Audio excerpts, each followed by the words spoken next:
ಬೇರೆ ಇಂಡಸ್ಟ್ರಿಯಲ್ಲಿ ಸೇರಿಸ್ಕೊಂತಾರ ಯಾರಾದ್ರೂ? ಎಲ್ಲರಿಗೂ ಒಂದು ಬಾಡಿ ಅಂತ ಇದೆ, ಎಲ್ಲಾದ್ರೂ ಹೋಗ್ಬಿಟ್ಟು ಅವ್ರು ಹೋಗೋದನ್ನ ಕಂಪ್ಲೇಂಟ್ ಮಾಡ್ಬೋದು.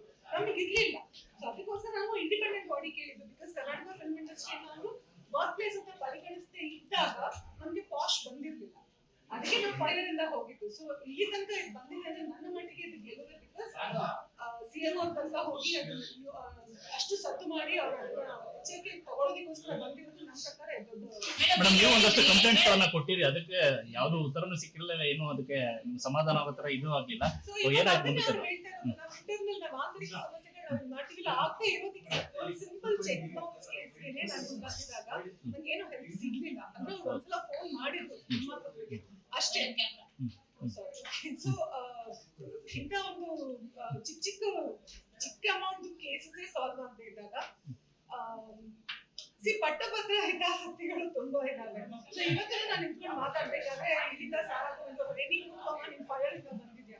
ನಾನು ಫೈರ್ ಇಂದಾನೇ ಬಂದಿದ್ದೀನಿ, ನಾನು ಎಲ್ಲಿಂದ ಬಂದಿದ್ದೀನಿ, ನಾನು ನಿಜಾನೇ ತಾನೇ ಹೇಳ್ತಾ ಇರೋದು, ನನಗೆ ವಾಯ್ಸೇ ಕೊಡ್ತಾ ಇಲ್ಲ ಅಂತಂದ್ರೆ ಹೀಗೆ ತಾನೇ ಅವ್ರು ಮಾಡೋದು ಯಾವಾಗ. ಸೊ ನಮ್ಗೆ ಹೇಗೆ ನಂಬಿಕೆ ಬರುತ್ತೆ ದಟ್ ನಾವು ಬಂದ್ರು ಇಲ್ಲಿ ಸೇಫ್ ಆಗಿ ಕೇಳಿಸ್ಕೊಂತಾರೆ, ಇದೆಲ್ಲ ಏನಿಲ್ಲ, ಗಂಡಸರು ಹೇಳ್ತಾ ಇದಾರೆ ಇದೆಲ್ಲ ಏನು ಇಲ್ಲ ಅಂತ. ಇಂಡಸ್ಟ್ರಿನ ನಾವು ವರ್ಕ್ ಪ್ಲೇಸ್ ಅಂತ ನಾವು ಕನ್ಸಿಡರ್ ಮಾಡಿಲ್ಲ ಅಂತ ಪಾಶ್ ಅಂತ ಬಂದಿರ್ಲಿಲ್ಲ. ಬಟ್ ಇವತ್ತು ಇಷ್ಟೆಲ್ಲ ಮಾತಾಡಿದ್ಮೇಲೆ ಮೇಡಮ್ ಅವರು ಗೆಜೆಟ್ ಅಲ್ಲೇ ಇದೆ, ಕಾನೂನು ಇದು. ಸೊ ಇದಾಗ್ಲೇಬೇಕು, ಅದು ಕಮಿಟಿ ಅವರು ನಮ್ಮ ಚೇಂಬರ್ ಅವ್ರು ಮಾಡ್ಬೇಕು ಅಫ್ಕೋರ್ಸ್. ಸೊ ಇನ್ನು 15 days ಒಳಗಡೆ ನಾವು ಮಾಡಿದ್ರೆ ಯಾಕೆ ಮಾಡ್ತೀವಿ, ಇಲ್ಲ ಅಂದ್ರೆ ಸಭೆಯ ಮಧ್ಯದಲ್ಲಿ ನೀವು ಕೂಡ ಮಾತಾಡಿದ್ರೆ ಆ ಟೈಮಲ್ಲಿ ನಿಮ್ಮನ್ನ ಮಾತಿಂದ ಹಿಂದೆ ಆಗುವಂತ ಪ್ರಯತ್ನ ನಡೀತಾ ನಮಗೆ ವಿಜುವಲ್ ಮಾತಾಡಲಿಕ್ಕೆ ಬಿಡ್ಲಿಲ್ಲ. ಹೌದಾ ಅಲ್ವಾ? ಸೊ ಒಂದು ಏನಂತಂದ್ರೆ ಇವತ್ತಿನ ಸಭೆಯಲ್ಲಿ ವಿಮೆನ್ಸ್ ಕಮಿಷನ್ ಅಂತಾನೆ ಬಂದಾಗ ಅವ್ರು ಬಂದಿರೋದೇ ಮಹಿಳಾ ಇಶ್ಯೂಸ್ ನ ನಾವು ಕೇಳಬೇಕು ಅಂತ.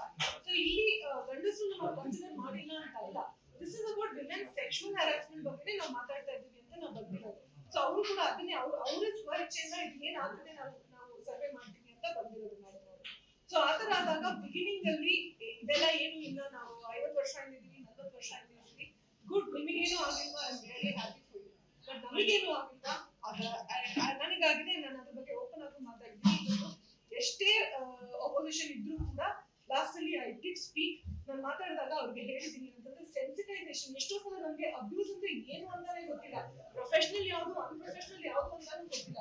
ಅದು ಚಿಕ್ಕ ವಿಷಯಗಳಲ್ಲೂ ಇದೆ. ನಾನು ಅದನ್ನೇ ಹೇಳ್ತಾ ಇರೋದು, ಎಕ್ಸ್ಪ್ಲಾಯಿಟೇಷನ್ ಅಂತಂದ್ರೆ ಅಸಾಲ್ಟ್ ಆಗೋ ತನಕ ವೇಟ್ ಮಾಡ್ಬೇಕಾಗಿಲ್ಲ, ಚಿಕ್ಕ ವಿಷಯಗಳಲ್ಲೂ ಇದೆ.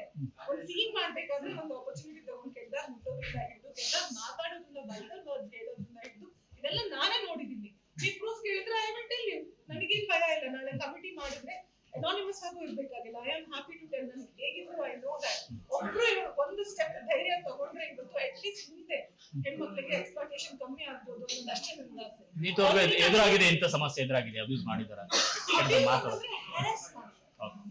ಮೇಡಮ್, ನೀವು ಹೇಳ್ತಾ ಇದ್ರಿ ಇದು ಇನ್ವೆಸ್ಟ್ ಮಾಡ್ಬೇಕಾದ್ರೆ ನಟಿಯರಿಗೆ ನಾವು ಇಷ್ಟು ಅಮೌಂಟ್ ಅಂತ ಹಾಕ್ತೀವಿ ಅಂತ, ನಟರಿಗೆ ಹಾಕಲ್ವಾ ಅನ್ನೋದು ನಿಮ್ಮ ಪ್ರಶ್ನೆ ಆಗಿದೆ. ಸೊ ಅದು ಮೇಡಮ್ ಅವ್ರು ಮಾತಾಡ್ತಾ ಇದ್ರು ಅಲ್ಲಿ. ಸೊ ಅವ್ರು ಹೇಳಿದ್ರು ಏನಂತಂದ್ರೆ ನಾವು ಹುಡುಗಿರಿಗೆ ಎಷ್ಟು ಖರ್ಚು ಮಾಡ್ತಾ ಇರ್ಬೋದು. ಯಾರು ಹೇಳಿದ್ರು ಮೇಡಮ್ ಈ ಮಾತನ್ನ?